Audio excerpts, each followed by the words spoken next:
The rain fell in sheets against my skin as I hurried down the unfamiliar street, each drop feeling like tiny needles against my already raw nerves. My thin jacket clung to my body, soaked through and useless against the November chill. 3 hours ago, I'd escaped from Daniel's apartment with nothing but my purse, phone, and the clothes on my back. 3 hours of wandering through neighborhoods I didn't know, putting as much distance as possible between myself and the man who had slowly dismantled my life piece by piece over the past 2 years. A flash of lightning illuminated a neon sign ahead, the Cardinal, its crimson glow bleeding into the raindrops like tiny rubies falling from the sky. I hadn't eaten since morning, and my stomach clenched painfully at the thought of food. A drink, something warm, somewhere to sit and figure out my next move. That was all I needed. The heavy wooden door swung open, releasing a wave of warmth, low lighting, and the scent of expensive liquor. I stepped inside, immediately aware of how out of place I looked, dripping wet, mascara surely streaking down my face, my once white sneakers now gray with city grime. The bar was surprisingly elegant for this part of town, with dark mahogany paneling, leather booths, and amber lighting that cast everything in a golden haze. "Can I help you?" The bartender's voice startled me. He was tall, his white button-down shirt perfectly pressed, his expression neutral but his eyes assessing. "Just a drink," I said, my voice cracking slightly. "And maybe a menu." He nodded toward a small booth in the corner. "Sit down. I'll bring you something warm." I slid into the booth, relishing its privacy, and peeled my wet jacket from my shoulders. My phone battery was at 17%, and I had 11 missed calls from Daniel. Each notification made my heart race, as if he might materialize from the screen itself. I turned it face down on the table, trying to ignore the trembling in my fingers. The bartender returned with a steaming mug that smelled of cinnamon and whiskey. "On the house," he said, placing it before me. "You look like you need it." I wrapped my hands around the warm ceramic, gratitude washing through me. "Thank you. I don't—" The atmosphere in the room shifted suddenly, a current of tension rippling through the air like a stone dropped in still water. The bartender straightened immediately, his eyes darting to the entrance. I turned instinctively, following his gaze. A man stood in the doorway, shaking rain from a black umbrella. Even from across the room, his presence commanded attention. Tall, broad-shouldered, wearing a suit that even I could tell cost more than my monthly rent. Dark hair swept back from a face that belonged in a Renaissance painting, all sharp angles and perfect symmetry. Behind him, a larger man in a dark coat scanned the room before taking a position by the door. The newcomer handed his umbrella to someone I couldn't see, and moved through the space with the confidence of someone who owned it, which, I would soon learn, he did. As he passed tables, conversations hushed. Men nodded respectfully, women's eyes lingered. I watched, fascinated by the invisible force field that seemed to surround him until his eyes, dark and penetrating, locked with mine. Time seemed to stop. There was a moment of genuine surprise in his expression, quickly replaced by something else. Interest, curiosity, I couldn't tell. But in that brief connection, I felt exposed, as if he could see past my wet clothes and messy hair to all the broken pieces inside me. I looked away first, heat rushing to my face. When I dared to glance up again, he was speaking to the bartender, his head inclined slightly as the other man gestured discreetly in my direction. Embarrassment flooded through me. Of course they were talking about the bedraggled woman dripping on their expensive furniture. I gulped down a burning mouthful of the hot toddy and reached for my wet jacket. "Leaving so soon?" The voice was deep, cultured, with the barest hint of an Italian accent. I hadn't seen him approach, but suddenly he was there, standing beside my booth, one hand resting lightly on the polished wood of the table. Up close, he was even more intimidating, not just in his height or build, but in the controlled power that seemed to emanate from him. His suit was charcoal gray, his shirt crisp white against olive skin, a single gold ring on his right hand. No other jewelry, no flash, just understated wealth and authority. "I should go," I mumbled, clutching my jacket like a shield. "I'm sorry about the—" I gestured vaguely at the puddle forming beneath my chair. "Stay." It wasn't a request, but it wasn't quite a command either. "Finish your drink at least, and eat something." He slid into the seat across from me with a grace that belied his size. I'm Alessio Vitale. This is my place. I swallowed hard, feeling like a rabbit caught in a snare. Emma, I said, offering only my first name. I'm sorry to intrude. I just needed to get out of the rain. Something flickered behind his eyes. Concern, perhaps, though I didn't trust my judgment of men anymore. You're not intruding, Emma, but you are shivering. He made a small gesture, and the bartender appeared with a soft black throw. May I? I nodded, and Alessio stood, moving to my side of the booth. With careful movements, he draped the throw around my shoulders, his fingers brushing against my collarbone for the briefest moment. The contact sent an involuntary shiver through me that had nothing to do with being cold. Better? He asked, returning to his seat. Yes. Thank you. I pulled the throw tighter, inhaling the scent of cedar and something else. Something distinctly masculine that I assumed came from him. The bartender returned with a plate of pasta that steamed in the dim light, the aroma making my stomach clench painfully. I didn't order. You need to eat, Alessio said simply, as if it were perfectly normal to feed strangers who wandered into his bar. Marco makes the best cacio e pepe in the city. I hesitated only briefly before taking a bite, the flavors exploding on my tongue, creamy, peppery, perfect.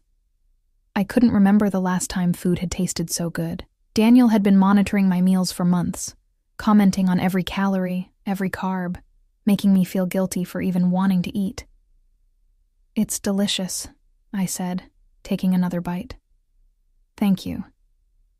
Alessio watched me eat with an intensity that should have made me uncomfortable, but somehow didn't.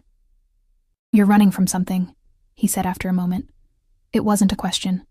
I froze, fork halfway to my mouth. I'm not, or someone, he continued, his voice gentle but his eyes missing nothing. Husband? Boyfriend? I set my fork down, appetite suddenly gone. Ex-boyfriend, as of today. It's not. I'm fine.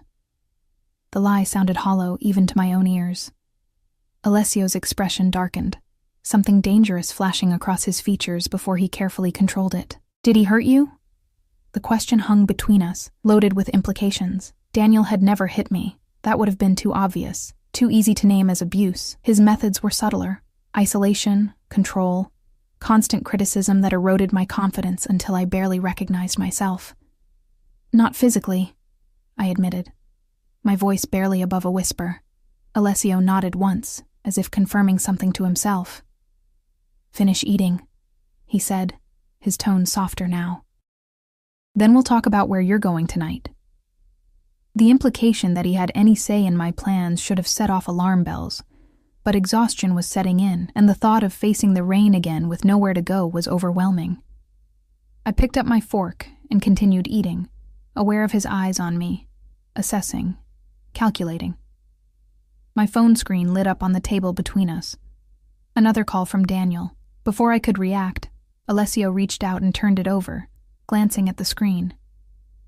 His jaw tightened almost imperceptibly. Persistent, isn't he? He murmured, sliding the phone back toward me. The screen went dark as the call went to voicemail, only to light up again seconds later with a text. I know you're out there somewhere. You think you can just leave? After everything I've done for you, I'll find you, Emma. You know I always do.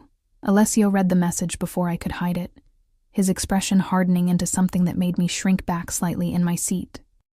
He looked up at me, and in that moment, I glimpsed something terrifying beneath his composed exterior. A coldness, a capacity for violence that sent ice through my veins. How did you find this place? He asked, his voice deceptively casual. I was just walking. I don't even know what part of the city this is. I wrapped my hands around the mug again, seeking its warmth. I've never been here before. A fortunate accident then, he said, something like satisfaction settling over his features. He glanced at my phone as another message came through. Does he know where you might go? Friends? Family? I laughed. A brittle sound devoid of humor. I don't have any friends left. He made sure of that. And my family. I swallowed hard. My mom died last year. There's no one else. Something shifted in Alessio's expression. Recognition, perhaps, of a shared pain. "I'm sorry about your mother," he said, and the genuine sympathy in his voice made my throat tighten. "Thank you," I whispered, blinking back tears. "So you have nowhere to go tonight," he stated, watching me carefully. I stared down at my half-eaten pasta. "I'll figure something out. A hotel, maybe." The lie was transparent. My bank account held less than $200, barely enough for a single night in the cheapest motel. Alessio made a dismissive gesture. "The city isn't safe for a woman alone, especially at night." He leaned forward slightly. "I have an apartment above the bar. It's clean, secure, and you can stay there tonight." Alarm bells finally started ringing in my head. "I couldn't possibly. I won't be there," he added, as if reading my thoughts. "I have another residence. The apartment is for business associates who need discretion." I should have said no. Every instinct honed by years of bad decisions screamed at me to decline, to walk out into the rain, to go anywhere but upstairs with this intimidating stranger. But where would I go? Back to Daniel? To sleep on a bench in the rain? "Why would you help me?" I asked, searching his face for ulterior motives. "You don't know me." Something like amusement flickered in his dark eyes. "Let's call it professional courtesy. I dislike men who mistreat women." He stood, buttoning his suit jacket in one fluid motion. "Finish your meal, take a hot shower, sleep. Tomorrow will look different." I hesitated, then nodded slowly. "Just for tonight." "Just for tonight," he echoed, though something in his tone suggested he didn't quite believe it. He gestured to the bartender, who approached immediately. "Marco will show you upstairs when you're ready. If you need anything, he'll provide it." "Thank you," I said, still not entirely sure I was making the right decision. Alessio studied me for a long moment, his expression unreadable. "Sleep well, Emma," he said finally, before turning to leave. I watched him walk away, trailed by the man who had been standing by the door. Just before exiting, Alessio paused to speak with Marco, his posture rigid, his gestures controlled, but somehow conveying intensity. Marco nodded repeatedly, his expression serious. They were talking about me, I realized. About Daniel, about my safety, about what? I couldn't hear them, but I could see Alessio's face harden as he gave what appeared to be instructions. Then he was gone, disappearing into the rainy night, leaving me alone in the warm glow of his bar, wrapped in his throw, eating his food, and wondering what kind of sanctuary or prison I'd just agreed to enter. When Marco returned, his expression was carefully neutral. "Whenever you're ready, miss," he said, gesturing toward a discreet door near the back of the bar. As I gathered my few belongings, my phone lit up one last time. Another message from Daniel. "I'm coming for you, Emma. You're mine." I turned the phone off completely and followed Marco toward the door, my heart pounding with equal parts fear and relief. What I didn't know then was that I had just traded one form of possession for another, that the man whose threshold I was crossing would claim me in ways I couldn't yet imagine, and that the sanctuary I sought would come with a price I wasn't prepared to pay. The staircase behind the door was narrow but immaculate, wood polished to a soft gleam, and walls painted a deep burgundy. Marco led the way up, his footsteps barely audible on the steps. Mine, by contrast, seemed to echo in the enclosed space, announcing my presence, my intrusion into this unknown territory. "Mr. Vitale rarely offers this space to anyone," Marco commented as we reached the landing. "He values his privacy." I didn't know how to respond to that, so I remained silent, clutching the banister as we climbed higher. At the top of the stairs, Marco produced a key from his pocket and unlocked a heavy door with practiced efficiency. "This is it," he said, pushing the door open and stepping aside for me to enter. The apartment took my breath away, not because it was ostentatious, it wasn't, but because of its understated elegance. High ceilings, dark hardwood floors, and windows that spanned one entire wall, offering a view of the rain-slicked street below. The furniture was minimal but luxurious. A charcoal gray sectional that looked sinfully comfortable, a glass coffee table with a single art book placed precisely in its center, a dining table of some exotic dark wood that gleamed in the soft lighting. The kitchen is stocked, Marco said, leading me through the space. Bathroom through there. Bedroom at the end of the hall. He placed the key on a small table by the door. This is yours while you stay. Mr. Vitale is very particular about security, so please don't leave without locking up. I nodded, still taking in the surroundings.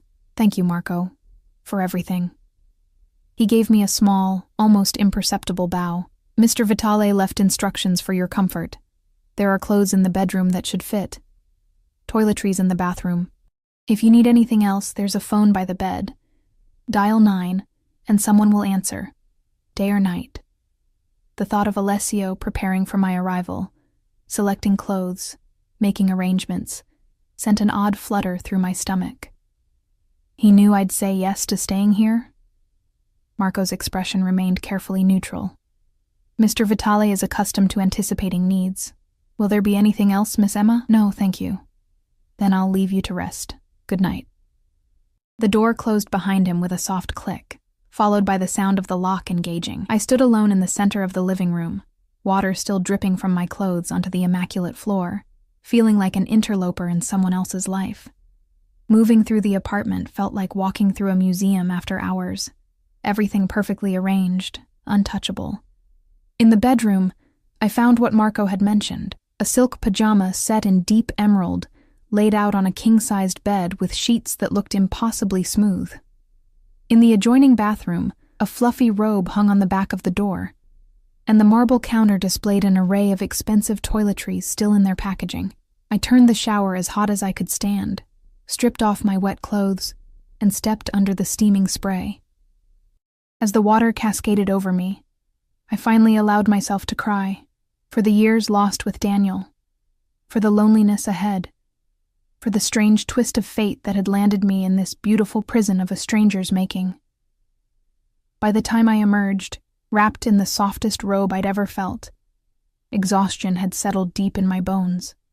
I put on the silk pajamas, slid between sheets that felt like clouds against my skin, and fell into a dreamless sleep almost instantly. I woke to sunlight streaming through windows I'd forgotten to cover and the tantalizing aroma of coffee.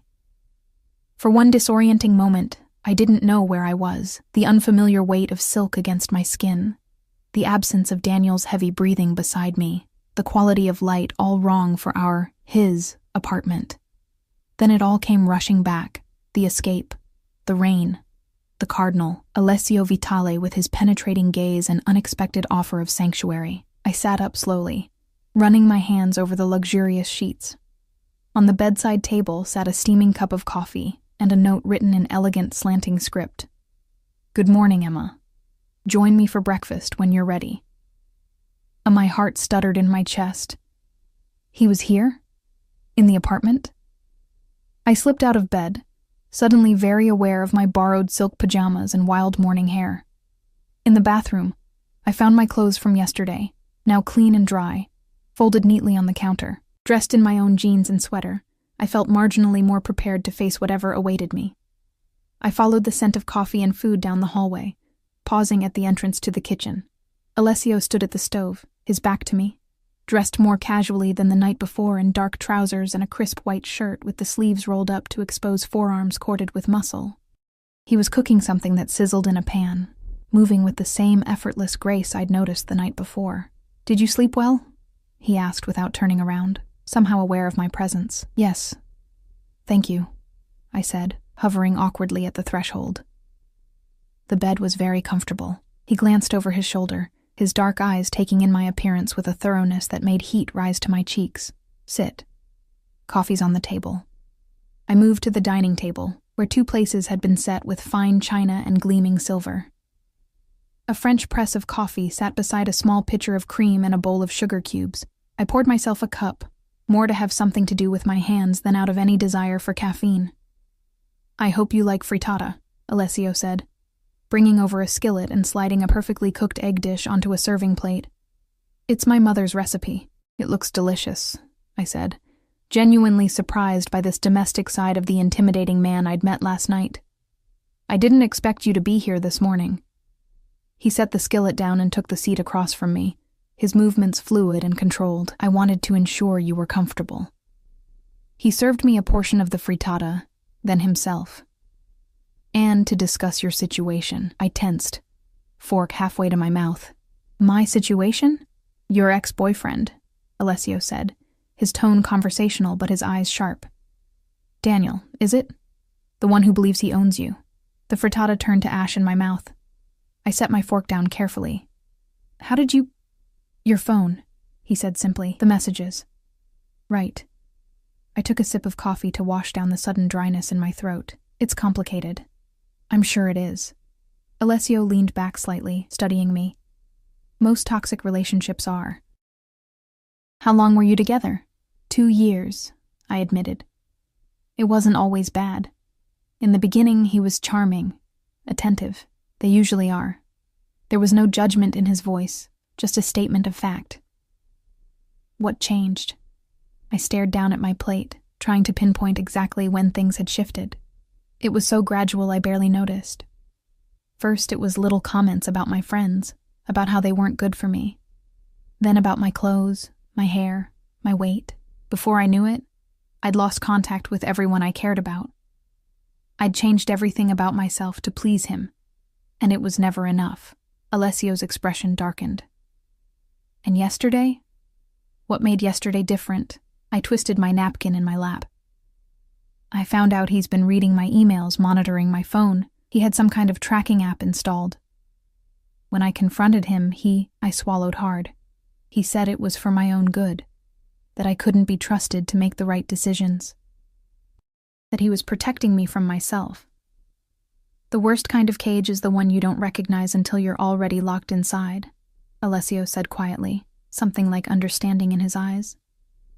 Yes, I whispered, surprised by how perfectly he'd captured it. And now? What is your plan? I laughed, a hollow sound. I don't have one. I left with nothing. My name is on the lease with Daniel. My clothes, my books, my mother's jewelry, it's all there. I have about $170 to my name and my job. I stopped abruptly, realizing with horror that I'd missed my shift at the bookstore last night. I probably don't even have that anymore. Alessio considered this, taking a sip of his coffee. You need money, a place to stay, and a way to retrieve your belongings. I nodded miserably. I'll figure something out. I can't impose on your generosity any longer. You're not imposing, he said, his tone leaving no room for argument. You'll stay here until we sort this out. We? The word hung in the air between us, loaded with implications. I dislike unfinished business, Emma.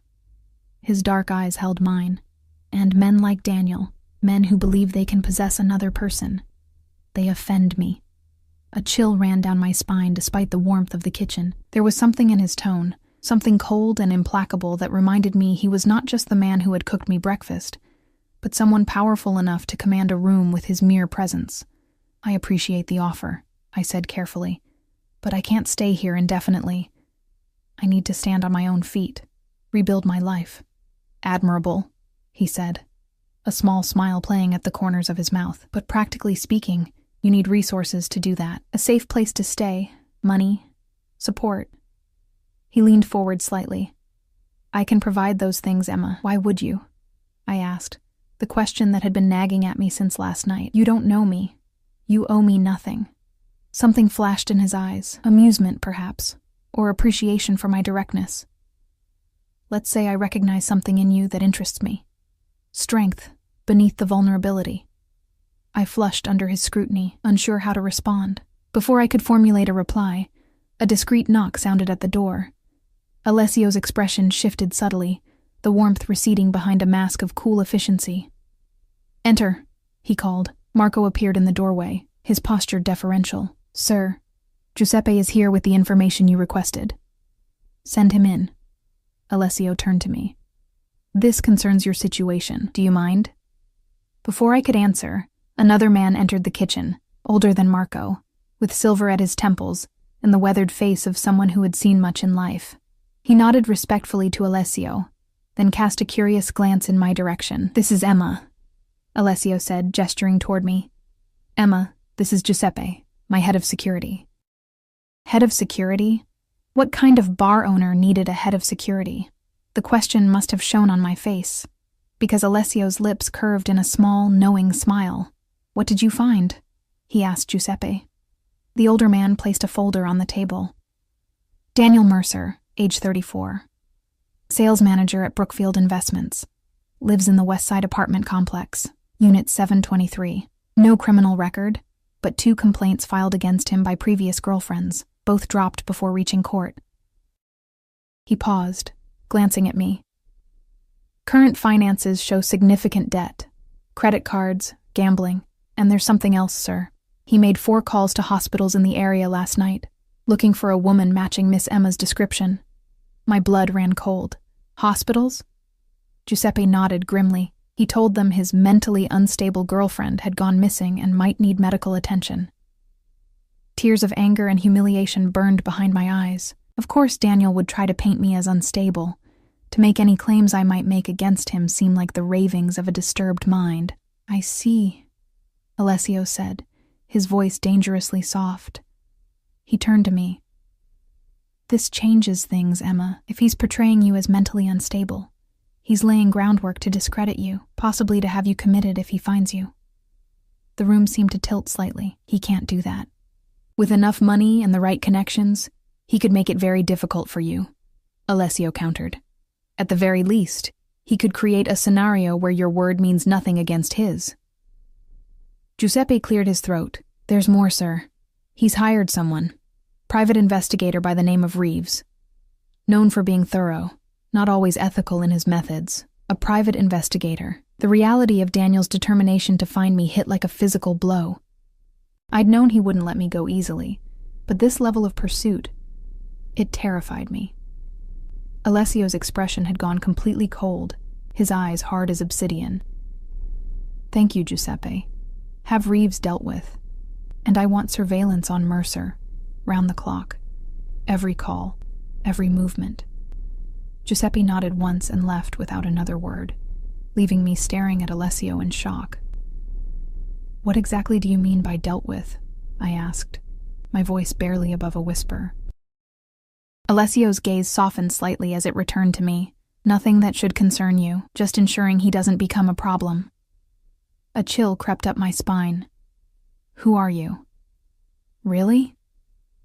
He studied me for a long moment, as if deciding how much to reveal. "I own several businesses in this city. The Cardinal is just one of them. My interests require a certain level of security." It wasn't an answer, not really, but something in his tone told me it was all I would get for now. "Why are you helping me?" I pressed. The truth this time. Alessio leaned back in his chair, regarding me with those penetrating dark eyes. "The first moment I saw you in my bar. Something about you." He paused, choosing his words carefully. "You reminded me of someone I once knew. Someone who also needed protection and didn't know how to ask for it. There was a story there. Pain, perhaps. But his expression revealed nothing more." "And now?" I asked. "Now that you know about Daniel, about the private investigator, about all of it, what happens?" "Now," he said, rising from his chair with that same fluid grace. "You stay here, where it's safe. I'll have your belongings retrieved from your apartment." "Daniel will never allow that," I said, thinking of his possessiveness, his rage when challenged. A cold smile played across Alessio's lips. "Daniel won't have a choice." The certainty in his voice should have frightened me. But instead, it sent a conflicting wave of relief and unease through my body. What kind of man could make such a promise and be so certain of fulfilling it? "I can't ask you to risk. You're not asking," he interrupted gently. "I'm offering. There's a difference, Emma." He moved around the table until he stood beside me, close enough that I could smell his cologne. Something expensive and subtle, with notes of sandalwood and spice. Slowly, deliberately, he reached out and tucked a strand of hair behind my ear, his fingers lingering against my cheek for a heartbeat longer than necessary. "You're safe here," he said softly.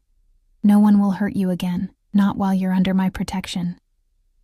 The word hung in the air between us, protection. It sounded noble, selfless. But even in my emotionally fragile state, I recognized the subtle shift in our dynamic. I had stepped from one man's cage into another's fortress, and I wasn't yet sure which would prove harder to escape. 3 days passed in a strange, suspended state within the luxury of Alessio's apartment.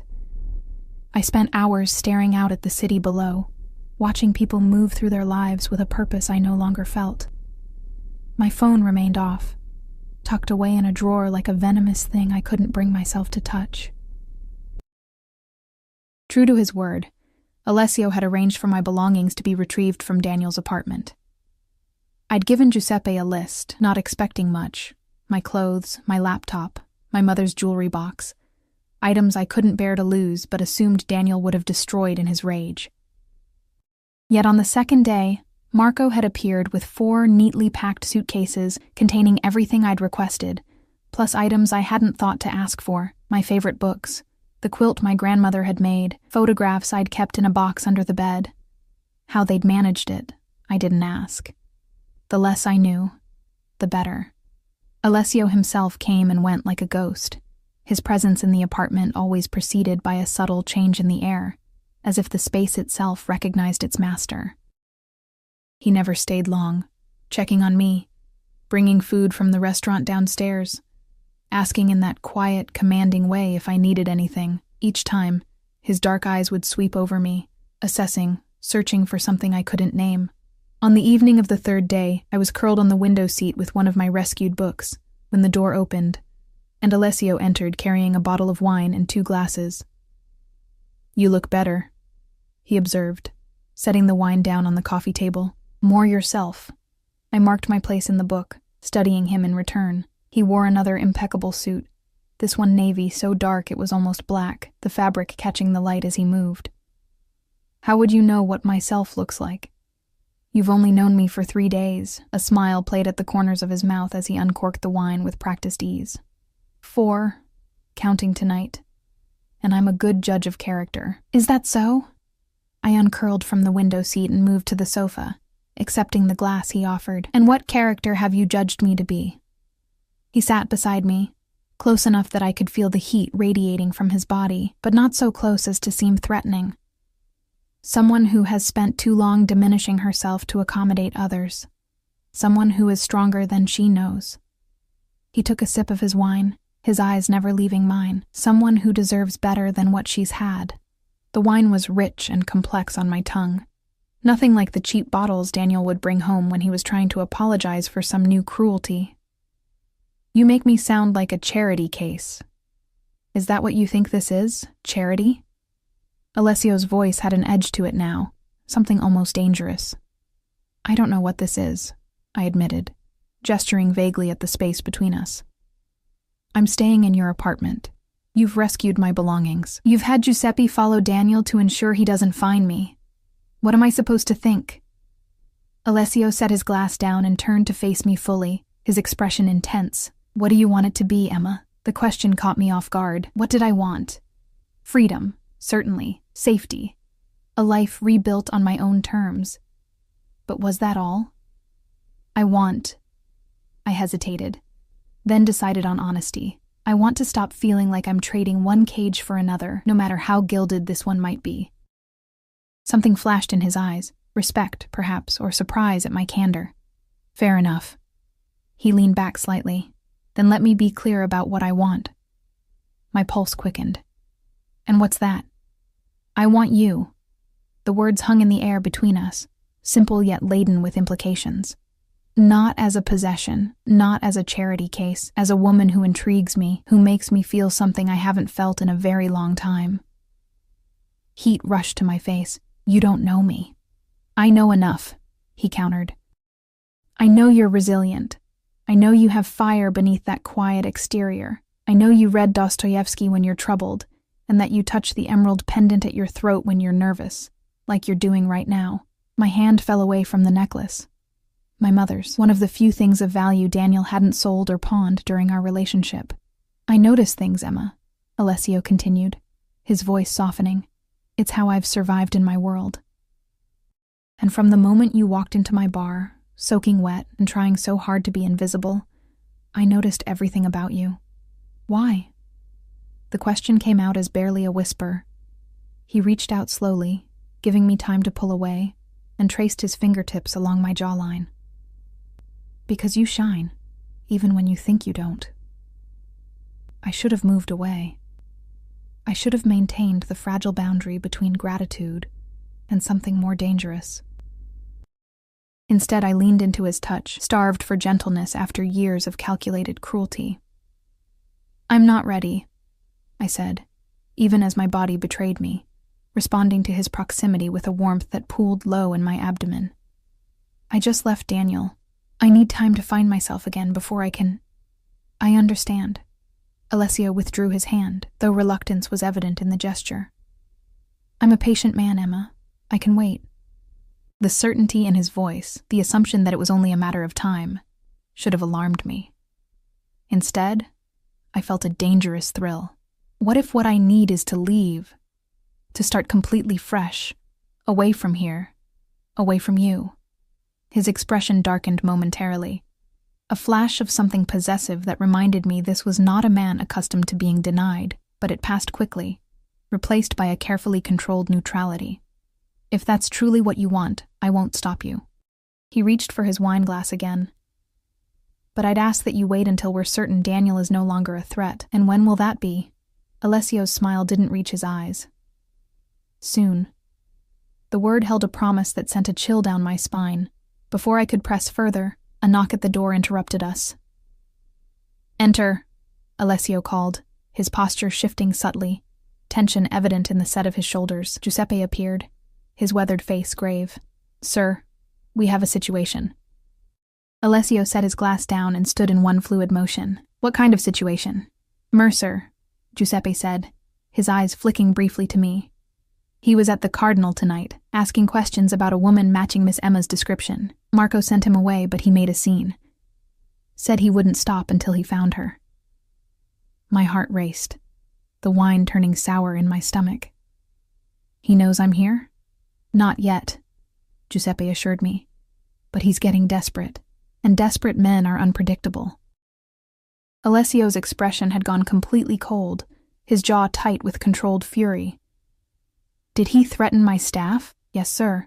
He said he'd come back with the police, claiming we were harboring his mentally unstable girlfriend against her will."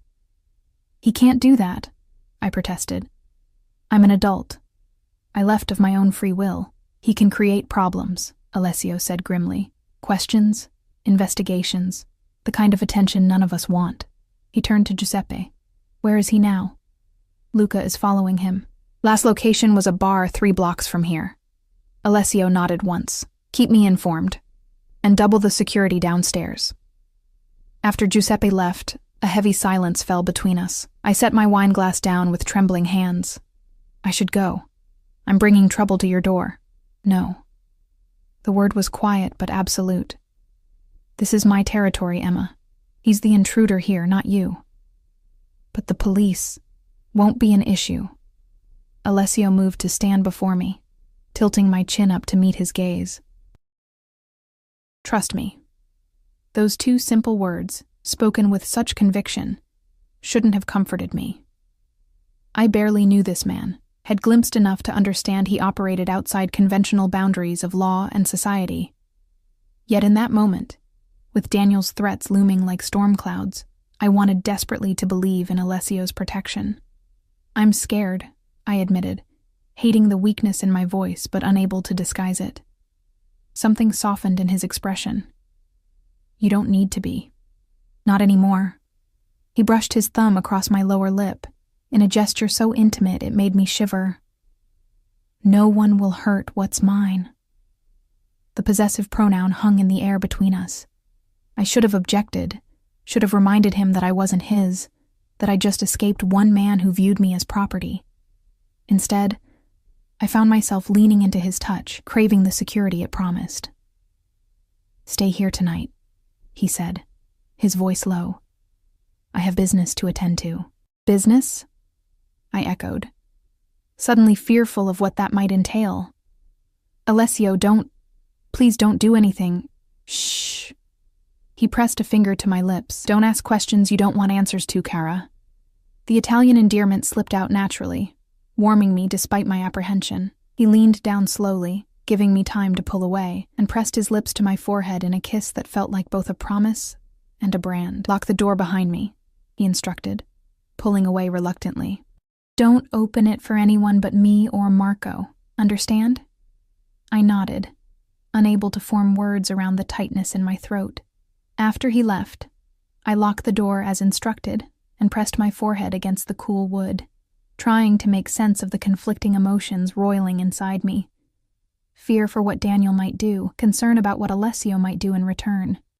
And beneath it all, a shameful flutter of excitement at the way Alessio had looked at me, touched me, claimed me with that single word. Mine. Sleep was impossible. I paced the apartment, checking my phone despite myself, half expecting to see messages from Daniel. But the screen remained blank. He'd likely realized I'd blocked his number after the first flood of threatening texts. Around midnight, I heard voices in the hallway outside. Alessio's distinctive cadence, low and controlled, and another man's, unfamiliar and deferential. I pressed my ear to the door but couldn't make out the words, only the tone. Satisfaction from Alessio, relief from the other man, then silence. I retreated to the bedroom, wrapping myself in the silk robe I'd found in the closet, and waited. For what? I wasn't entirely sure. The soft click of the apartment door opening came almost an hour later. I tensed, listening to footsteps approaching the bedroom, heavier than usual, slightly uneven.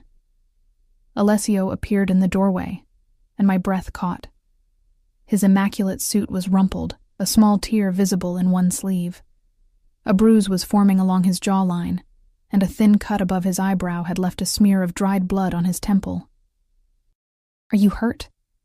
I was on my feet before I could think, moving toward him, hands reaching to assess the damage. He caught my wrists gently. "It's nothing," he said, his voice rougher than usual. "Not my blood, mostly." "What happened?" I whispered, though part of me already knew, already feared the answer. "Daniel won't be bothering you anymore." His dark eyes held mine, gauging my reaction. A cold weight settled in my stomach. He's alive," Alessio said, releasing my wrists to run a hand through his disheveled hair. "But he understands now that pursuing you would be unwise." Relief flooded through me, followed immediately by shame for that relief. What kind of person was I becoming, to find comfort in knowing my ex-boyfriend had been threatened, perhaps beaten, on my behalf? "You shouldn't have," I said weakly, even as gratitude warred with my conscience. "I protect what's important to me," Alessio replied simply. He moved past me to the ensuite bathroom, shrugging off his suit jacket to reveal a white shirt, with spots of blood splattered across the cuffs. I followed him, watching as he washed his hands, wincing slightly as the water hit split knuckles. "Let me help," I said, reaching for a towel. He stilled, something vulnerable flickering across his features for the briefest moment. "You're not afraid of me." It wasn't a question, but I answered anyway. "No, I should be, but I'm not." He turned to face me fully, water dripping from his hands onto the marble floor. "Why?" "Because," I said, carefully dabbing at the cut above his eyebrow. "I've seen the monster behind the man. Daniel was all charm and smiles in public while he destroyed me in private. I paused, searching for the right words. "You don't pretend to be something you're not." Alessio caught my hand, pressing it against his cheek. "There are things about me, about my life, that would frighten you if you knew. I think I'm beginning to understand," I said softly. The pieces were coming together, the deference of his staff, the security, the way he spoke of territory and protection. The word I'd been avoiding crystallized in my mind. Mafia. Not just a bar owner. Something far more powerful, far more dangerous. "Are you?" He searched my face. "And yet you're still here." "I'm still here," I confirmed, surprising myself with the steadiness in my voice. Something shifted in his expression. Relief, perhaps, or hunger. He drew me closer, one hand sliding to the small of my back. "Emma," he breathed, my name a question on his lips. I answered by closing the distance between us, pressing my mouth to his in a kiss that started gentle but quickly blazed into something fierce and consuming. His lips were firm, demanding, coaxing responses from me I hadn't known I was capable of after years of Daniel's perfunctory affection. Alessio kissed like a man starved, his hands tangling in my hair, cradling my face as if I were something precious. When we finally broke apart, both breathing heavily, his eyes had darkened with desire. "Are you sure?" he asked, his voice rough with restraint. "After everything with Daniel, after tonight?" "I'm sure," I whispered, surprised to find it was true. This wasn't just gratitude or relief or fear. This was something else entirely, a recognition. A connection I couldn't explain but couldn't deny either. He lifted me with startling ease, carrying me to the bed and laying me down with unexpected gentleness for a man I'd just watched wash another's blood from his hands. The silk robe slipped open as I moved back against the pillows, and Alessio's gaze raked over me, appreciative and hungry. "Beautiful," he murmured, beginning to unbutton his shirt. Even more than I imagined. I should have felt exposed, vulnerable, and I did, but not in the way I'd feared. Under Alessio's gaze, I felt seen, valued, desired for exactly who I was, not who someone else wanted me to be. As his shirt fell away, I caught my breath. His body was a testament to controlled power, broad shoulders, defined muscle, and scattered scars that told stories of a life lived dangerously. One in particular caught my attention. A long, jagged line across his ribs that could only have come from a knife. I reached out to trace it with my fingertips. "Who are you, really?" I asked, my voice barely above a whisper. He caught my hand, pressing a kiss to my palm. "Tonight, just a man who wants you." "Tomorrow." He paused, something like uncertainty crossing his features. "Tomorrow, we can talk about the rest." It was a reprieve, a chance to exist in this moment, without the complications of his world or my past.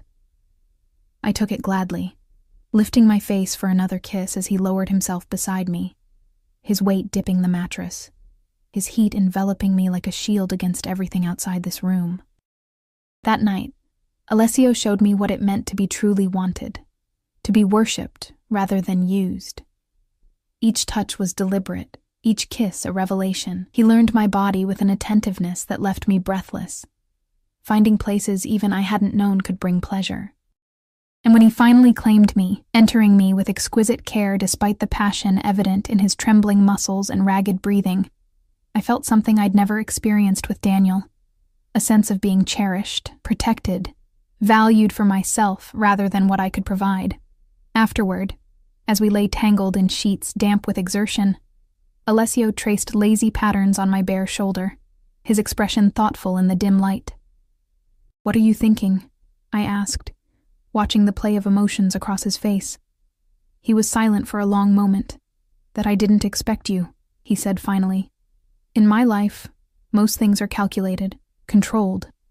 But you, walking into my bar that night, the way I felt when I saw you, that wasn't planned. Is that a good thing?" A slow smile spread across his face, transforming his severe features into something almost boyish. "The best things in my life have been unexpected, Emma." I nestled closer to him, inhaling his scent, cologne mingled now with the musk of our lovemaking. "What happens now? With Daniel? With everything?" His arm tightened around me. "Daniel won't be a problem. As for the rest..." He tilted my chin up, his dark eyes serious. "That depends on you." "On me?" "On whether you want to be part of my life, knowing what that might mean." The implication hung between us. He wasn't offering just a relationship, but entry into a world I only partially understood, one with its own rules, dangers, and moral codes that existed alongside but separate from ordinary society. "I need time," I said honestly. "To think, to understand what I'd be agreeing to." Alessio nodded, no trace of offense in his expression. "Of course. I told you, I'm a patient man." He pressed a kiss to my forehead. "But know this, Emma. If you choose to stay, you'll never want for anything again. No one will ever hurt you. You'll be protected, always." The promise wrapped around me like the silk sheets, tempting and luxurious. But beneath the comfort lurked questions I couldn't ignore. About the nature of his business, about the blood on his shirt, about the price of the protection he offered so freely. As I drifted toward sleep in Alessio's arms, I knew the decision awaiting me in the morning wouldn't be simple. I was standing at a threshold, peering into a life I'd never imagined for myself. Behind me lay the broken pieces of my old existence with Daniel. Ahead, the unknown territory of loving a man like Alessio Vitale. What I didn't yet understand was that the choice had already been made the moment I stepped through the door of the Cardinal, seeking shelter from the rain. Some fates, once set in motion, cannot be undone. And mine had become irrevocably intertwined with Alessio's from that first meeting of our eyes across the dim, amber-lit space of his bar. Morning arrived with golden light filtering through curtains I hadn't closed, and the unfamiliar sensation of a warm body pressed against mine. For a moment, disorientation clouded my mind. Then memories of the night flooded back, bringing heat to my cheeks and a flutter to my stomach. Alessio slept beside me, one arm still draped possessively across my waist, his face younger and somehow vulnerable in repose. Without the intensity of his conscious gaze, I could study him freely, the dark sweep of his lashes against olive skin, the slight crease between his brows even in sleep, the curve of his mouth, softer now than in waking hours. I slipped carefully from beneath his arm, wrapping myself in the discarded silk robe. In the bathroom, I caught sight of my reflection and barely recognized myself. My eyes seemed brighter, my skin flushed with a vitality I hadn't seen in years. But there were marks too, the shadow of Alessio's stubble against my neck, a small bruise blooming on my collarbone where his passion had overwhelmed his control, evidence of the night we'd shared, of the decision still looming before me. I showered quickly, letting hot water wash away the lingering aches and muscles unused to such thorough attention. By the time I emerged, Alessio was awake, sitting on the edge of the bed in just his trousers, speaking quietly into a cell phone I hadn't seen before. "Make sure it's done properly," he was saying, his voice once again the controlled, commanding tone I'd first heard at the Cardinal. "No mistakes." He ended the call when he saw me, setting the phone aside with a small smile that transformed his face. "Good morning?" "Good morning," I echoed, suddenly shy despite our intimacy the night before. "I hope I didn't wake you." He shook his head, extending a hand to draw me closer. "Business calls early," he said, his fingers playing with the sash of my robe. "How did you sleep?"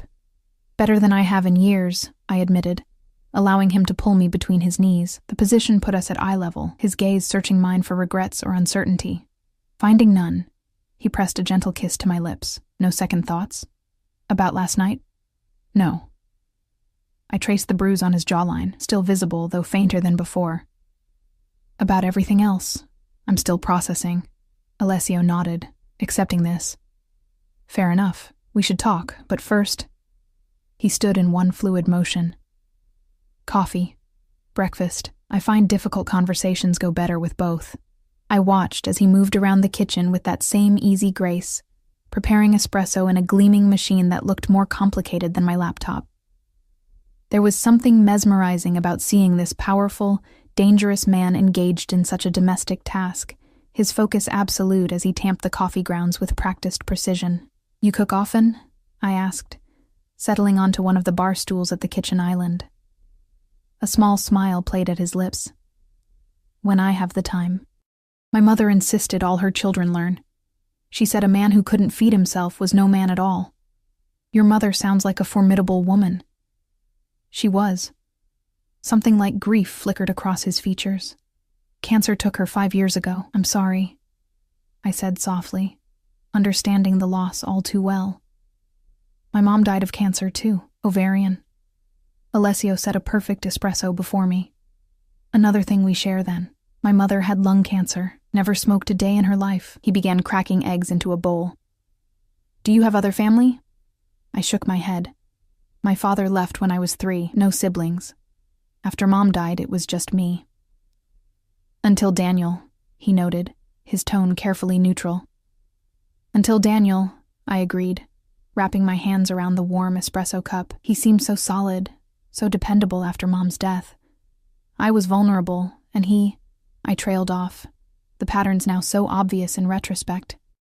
He recognized a target, Alessio finished for me, his expression darkening as he whisked the eggs with more force than necessary. Men like that can smell vulnerability. They're predators. The irony of this statement coming from him, a man who clearly operated outside the law, who had somehow dealt with Daniel just hours ago, wasn't lost on me. "What exactly is it that you do, Alessio?" I asked directly. "And please don't say own businesses. We both know it's more than that." He paused in his cooking, assessing me with those penetrating dark eyes. After a moment, he set down the whisk and leaned against the counter. "My family has controlled certain interests in the city for 3 generations," he said carefully. "Import, export, construction, entertainment, real estate, some legitimate, some operating in gray areas." He held my gaze. "I inherited leadership of these interests when my father died." "You're in the Mafia," I said bluntly, the word I'd been avoiding finally spoken aloud. Something like respect flickered in his eyes. "That's an oversimplification. But yes, essentially, La Famiglia Vitale has protected its territory and interests for nearly a century." I took a sip of my espresso, trying to process this confirmation of what I'd already suspected. "And the Cardinal?"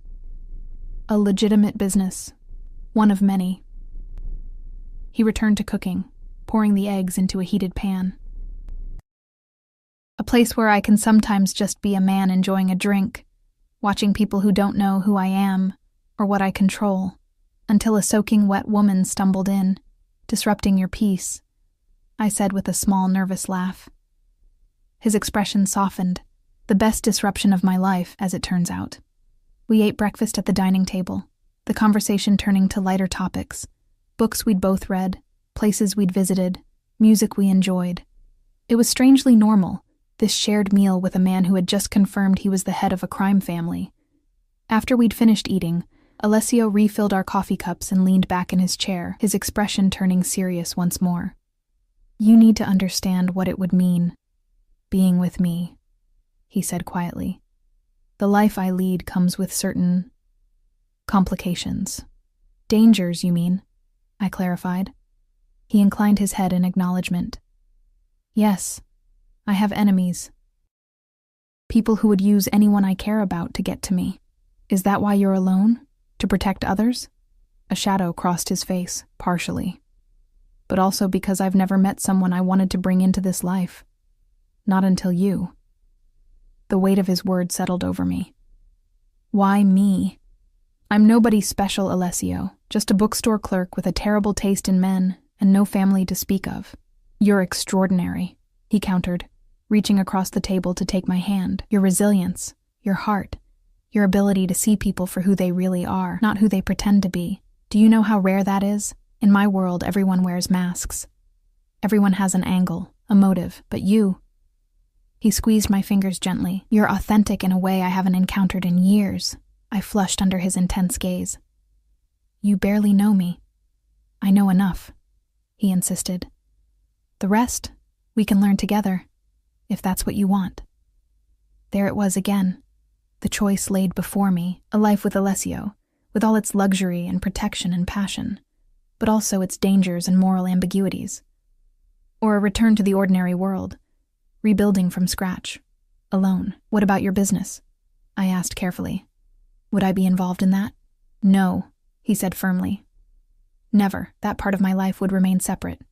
You would want for nothing, live in complete security, but the details of my operations would never touch you." "Is that possible? To keep those worlds so completely apart?" Alessio's expression grew somber. "My father managed it with my mother. She knew what he was, in broad terms, but never the details.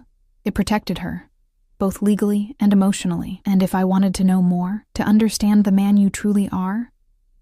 Something like surprise flickered across his features. "Most women in your position would want as much distance as possible from that reality." "I'm not most women," I reminded him. "And I can't love half a man, Alessio.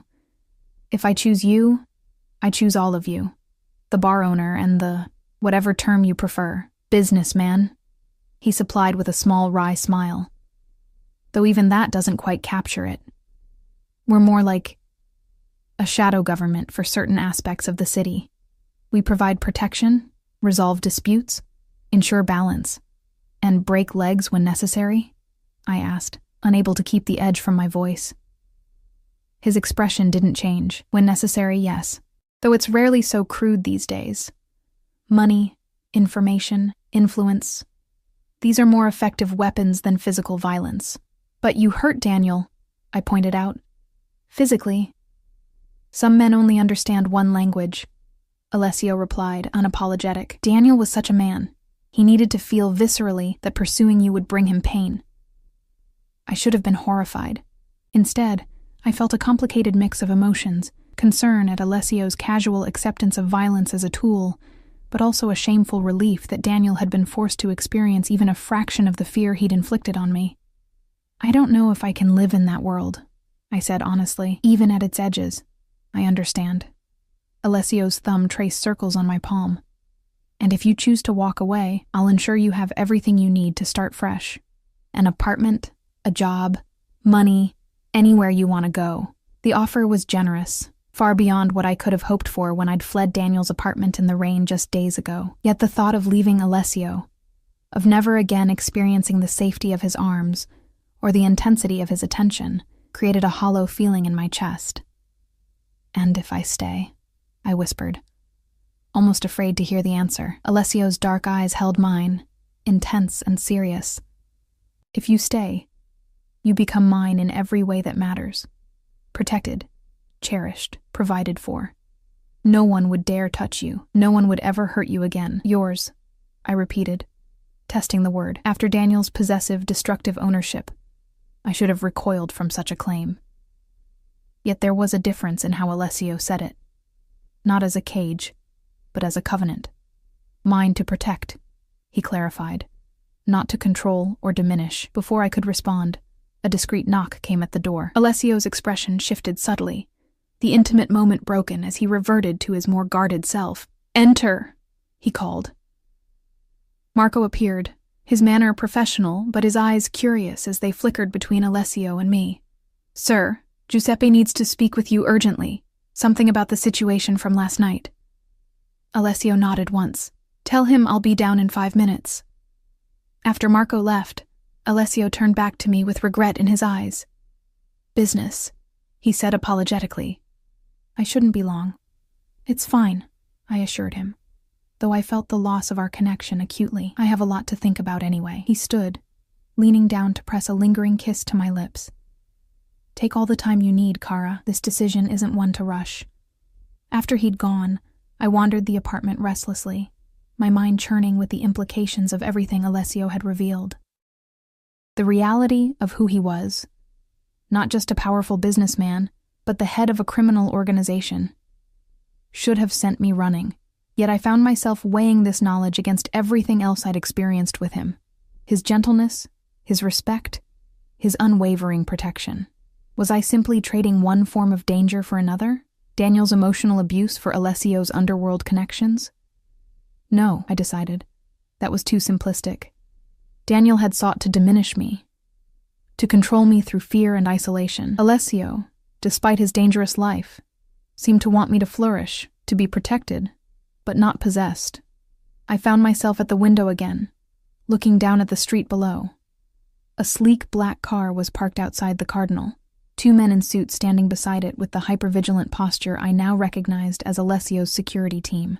The sight brought home the reality of the life he led, a life of constant watchfulness, of power balanced precariously on the edge of violence.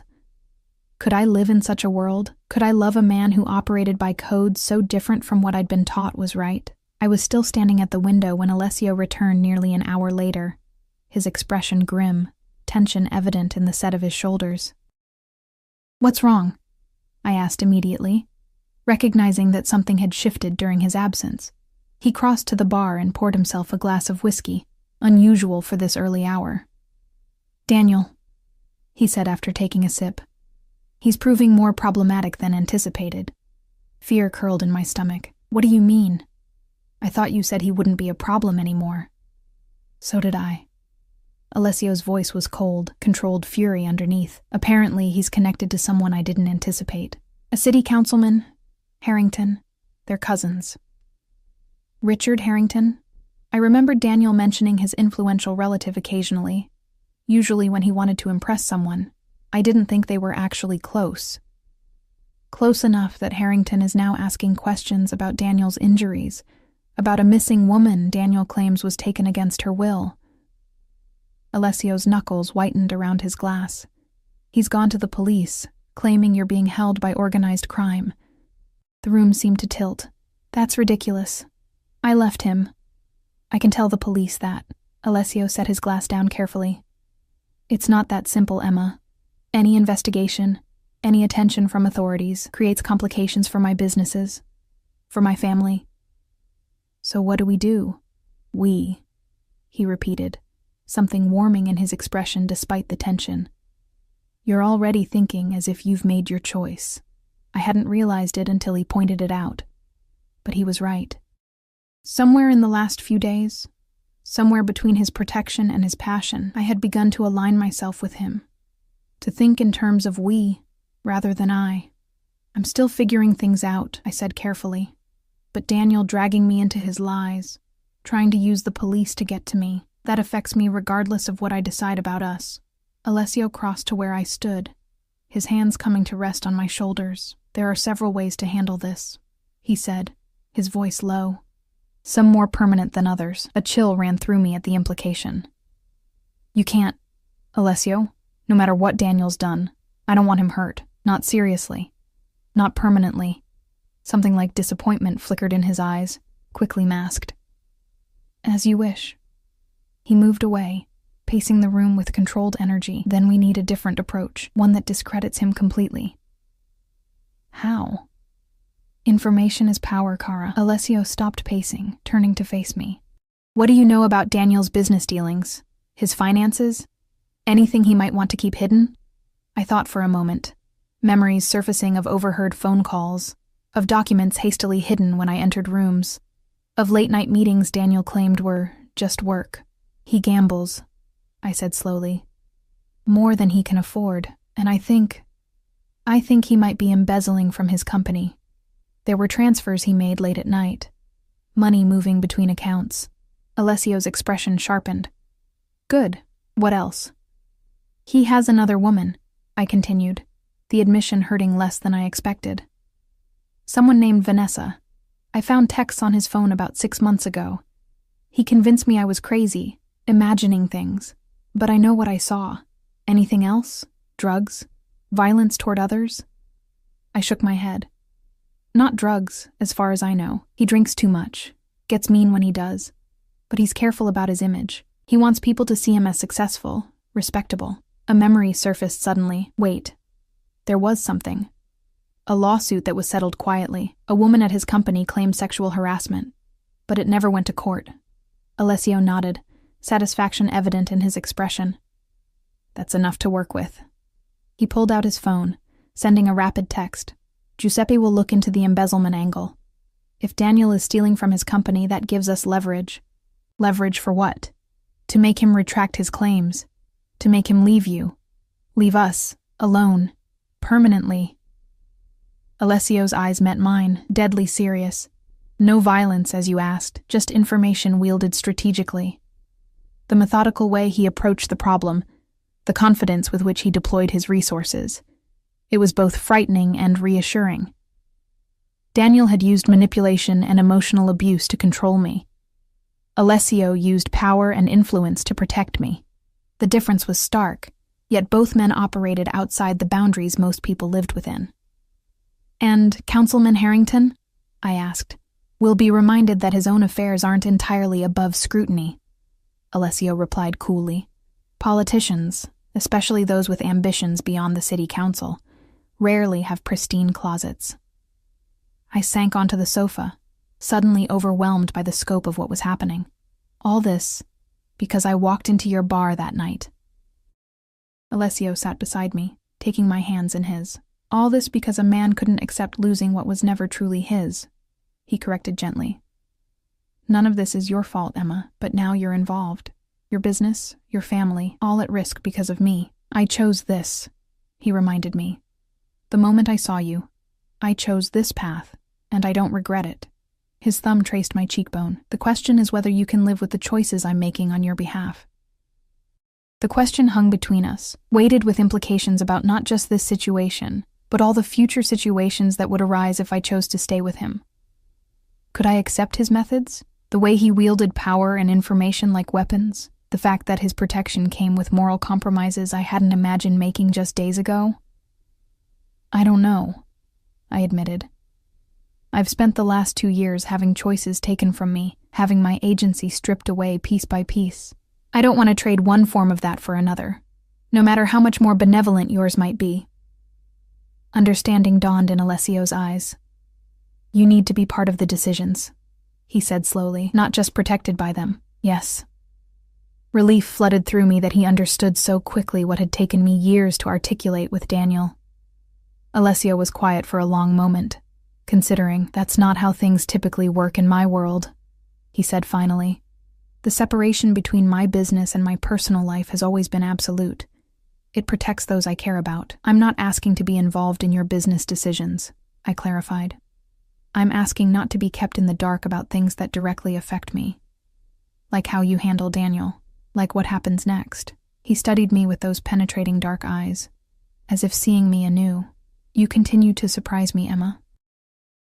Most women would want as much distance as possible from the uglier aspects of my life. I'm not most women, I reminded him. And if I choose you, choose this life, I want it to be with open eyes, no illusions, no fairy tales. A slow smile spread across Alessio's face, transforming his severe features. No illusions, he agreed. Though I maintain that being with you is something of a fairy tale for a man like me. The words sent warmth flooding through me, a dangerous hope taking root despite my reservations. Alessio leaned closer, his intent clear in his darkening eyes. May I? He asked, his gaze dropping to my lips. In answer, I closed the distance between us, meeting his kiss with a hunger that surprised even me. His arms encircled me, drawing me onto his lap with easy strength, and for several minutes, the complications of our situation receded, eclipsed by the simple, overwhelming chemistry between us. When we finally broke apart, both breathing heavily, Alessio pressed his forehead to mine. Stay with me, Emma, he whispered, vulnerability evident in his voice for the first time. Choose this. Choose us. In that moment, with his arms around me and his heartbeat steady beneath my palm, the choice seemed clear. Whatever moral ambiguities lay in loving Alessio Vitale, whatever dangers lurked at the edges of his world, they paled against the certainty I felt in his embrace, that I was valued, protected, seen for exactly who I was. Yes, I heard myself say, the word emerging with surprising conviction. I choose you, Alessio. I choose us. His arms tightened around me, a tremor running through his powerful frame that spoke of emotion he rarely displayed. You won't regret it, he promised, pressing kisses to my hair, my temple, the corner of my mouth. I'll make sure of it. As I melted into his embrace, accepting what this decision would mean for my future, I couldn't know how prophetic his words would prove, nor how thoroughly our lives would soon be tested by forces beyond even Alessio's considerable control. The choice I'd made that day would reshape my existence in ways I couldn't yet imagine, drawing me deeper into Alessio's world and the shadows that defined it. But in that moment, all I knew was the certainty of his arms around me, the promise of protection in his kiss, and the dizzying freedom of having finally made a choice that felt entirely my own. 6 months later, I stood at the window of our penthouse, watching the city lights flicker to life as dusk settled over the skyline. No longer Alessio's apartment above the Cardinal, but our home, a sprawling, elegant space in a building he owned in the most exclusive part of the city. My reflection in the glass was almost unrecognizable from the woman who had stumbled, soaking wet and terrified, into his bar half a year ago. Gone was the hunched posture, the wary eyes, the constant tension that had defined me during my time with Daniel. In their place stood a woman with straight shoulders, confident bearing, and clothes that spoke of tasteful luxury rather than careful economy. The door opened behind me, and I turned to see Alessio stepping into the apartment, shrugging off his suit jacket in a gesture I'd come to love. No matter how many times I witnessed his homecoming, my heart still quickened at the sight of him. "You're early," I said, crossing the room to meet him. He enfolded me in his arms, burying his face in my hair. "I missed you," he murmured, his voice rough with emotion that he showed only to me. Meetings all day with people I'd rather not waste time on. I smoothed my hands over his shoulders, feeling the tension there. "Drink?" I offered, already moving toward the bar we'd designed together, crystal decanters of his favorite whiskeys arranged precisely as he preferred them. "Please." He loosened his tie, watching me with appreciation as I poured 2 glasses. "How was your day?" "Good," I said, handing him the amber liquid. "The bookstore had a record day, and I finished the inventory system upgrade."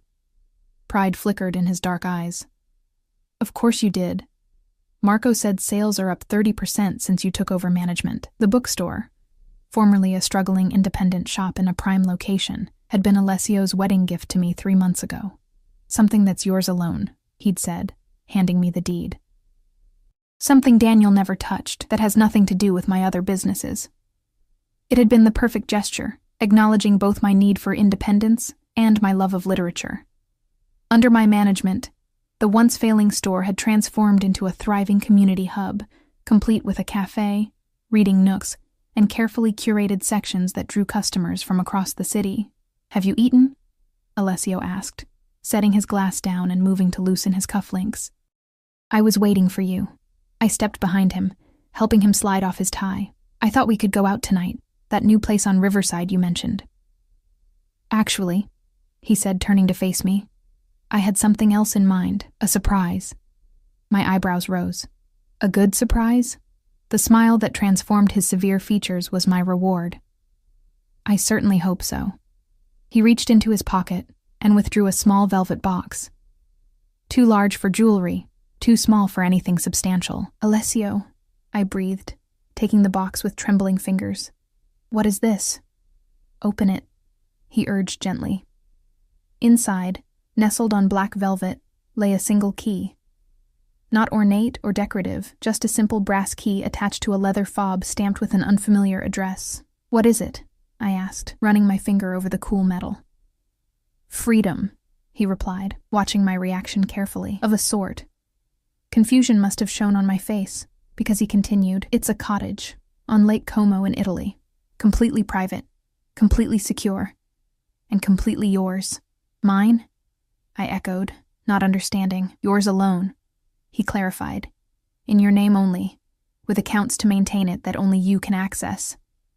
His eyes held mine, intense and serious. "A sanctuary, Emma. Somewhere you can go if you ever need space or safety or an escape." Understanding dawned slowly. This wasn't just a vacation home, it was an escape route, a contingency plan, a way out of Alessio's world if I ever needed one. "You're giving me permission to leave?" I asked, my voice barely above a whisper. He took my hands, the box with its key nestled between our palms. "I'm giving you a choice," he corrected gently. "Always. I never want you to feel trapped, Emma. Not by me.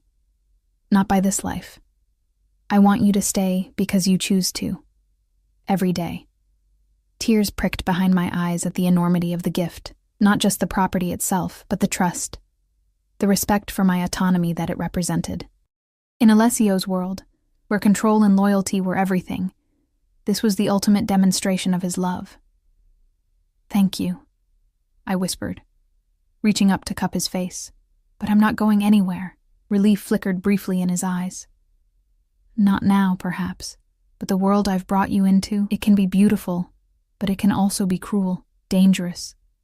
If that danger ever outweighs what I can offer you," I silenced him with a kiss, pouring into it all the certainty I felt about our life together.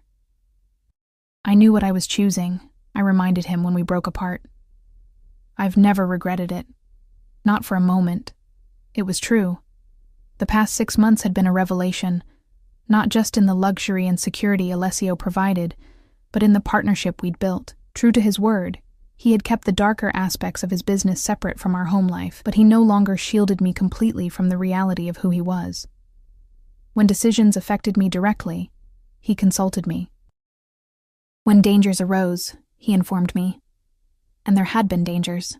2 months after I'd moved in with Alessio, Daniel had made one final desperate attempt to reclaim me, or perhaps to punish me for escaping him. Despite the evidence of embezzlement Giuseppe had uncovered, despite the pressure Alessio had applied through Councilman Harrington, Daniel's obsession had overcome his self-preservation. He'd waited outside the bookstore one evening, following me to the car where Marco was stationed to drive me home. What Daniel hadn't known, couldn't have known, was that in the months since leaving him, I'd changed in ways beyond the superficial. Alessio had insisted I learn to protect myself, arranging for private lessons in self-defense. Not because I won't protect you, he'd explained, but because you should never feel helpless again. When Daniel grabbed me, pressing a knife to my ribs and demanding I come with him, the old fear had surged, but this time, it was accompanied by something new, confidence. Before Marco could even exit the car, I'd employed the techniques I'd practiced for countless hours, breaking Daniel's grip and disarming him in one fluid movement. The look of shock on his face as I held his own knife steady, keeping him at bay until Marco and the security team neutralized the threat, had been almost worth the terror of the encounter. Almost. What happened after, Alessio's cold fury, the choices laid before me about Daniel's fate, had tested the boundaries of our arrangement. For the first time, I'd seen the full extent of Alessio's power, the network of influence that could make a person simply disappear. He tried to take what's mine, Alessio had said, his voice terrifyingly calm as we discussed Daniel's future. There is only one penalty for that in my world. And in my world, I had challenged, refusing to be cowed even by this darkest aspect of the man I loved. What about my choice in this? The tension between us had been palpable. A clash of worlds and values that could have broken a lesser bond. In the end, Alessio had conceded. Not weakly, but thoughtfully, recognizing the wisdom in my more measured approach. Daniel had been persuaded to accept a job transfer to the company's Singapore office, accompanied by legal agreements that ensured he would never contact me or return to the city. The combination of evidence about his embezzlement, testimonials from other women he'd harassed, and Alessio's considerable influence had created a scenario where Daniel had only one viable option: disappear voluntarily or be disappeared. He had chosen wisely. "You're thinking about him?" Alessio observed now, reading the shadow that had crossed my face. I shook my head, setting the velvet box on the side table. "Not really. Just reflecting on how far we've come, how different everything is now." He traced the line of my jaw with gentle fingers. "Any regrets?" "None," I said with absolute certainty. "I'm exactly where I want to be, Alessio." And it was true. Despite the moral complexities of loving a man in Alessio's position, despite the occasional brush with the darker aspects of his world, I had found something with him I'd never known was possible, a relationship built on mutual respect, where protection didn't mean control, where strength didn't require submission. Alessio pulled me closer, his expression softening into the private smile he reserved only for me. "I have another surprise," he murmured, his lips brushing my ear. "One I think you'll like even better than the cottage." "Oh?" I leaned into him, savoring the solid warmth of his body against mine. What could possibly top a Lake Como escape plan? He drew back slightly, his dark eyes suddenly serious. "Remember when we discussed children? The possibility of a family someday?" My heart stuttered in my chest. "Yes, of course." After my mother's cancer and my own health scare last year, doctors had warned that conceiving might be difficult for me. Alessio had been unwavering in his support, assuring me that whether we had children biologically, through adoption, or not at all, he would be content as long as we were together. "I received a call today," he continued, watching my face carefully. "From the adoption agency we registered with. There's a baby, a little girl, 3 months old. Her mother was a victim of domestic violence who died in childbirth. No other family has come forward." "A baby," I repeated, scarcely daring to believe it. "For us?" Alessio nodded, vulnerability evident in his expression. "If you want her, if you're ready. The agency fast-tracked our application because of our resources, our ability to provide immediate care." She could be home with us by the end of the week. A daughter, I whispered, tears spilling freely now. Our daughter. A clean slate, Alessio said softly, someone untouched by my world, by your past. A chance to build something new, something better than what either of us had. The emotion in his voice told me everything.